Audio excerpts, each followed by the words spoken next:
Bazen belə bir başlıqlı yazılar çıxır ki, Azərbaycan Siyonist rejiminlə bir araya gəldi, Azərbaycan Kazze qətliamında əli oldu, Azərbaycan sanki Fələstin problemi elə Azərbaycanla bağlıymış. Səmimi olurum, bir kardeşçesine bu bizim çok kalbimize dokunur. Fələstinlə bizim iyi bir diplomatik ilişkilərimiz var. Fələstində Azərbaycan böyük elçiliyi var Ramallah'da. Fələstinə insani yardımlarda hər zaman bulunmuşum. Və iki dövlət prinsipini ən kabul edən, ən öncül ölkələrdən biri də Azərbaycan olmuş.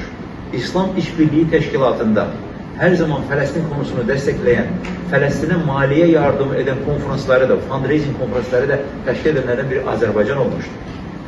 Fələstinli öğrencilere Azərbaycanda bursa verən, scholarship verən de yine Azərbaycan olmuştur. Biz yani Türk milletimiz olarak biz həmişə ettiğimiz şeyi konuşmağı iyi saymarız. Bu iyi bir şey de değil. Bizim kardeşlik vefa borcumuz.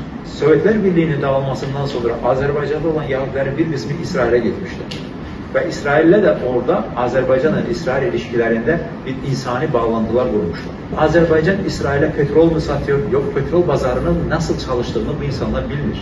Petrol pazarında o petrol gemiye doldurulursa, gemi açık denize çıktıysa o senin değil.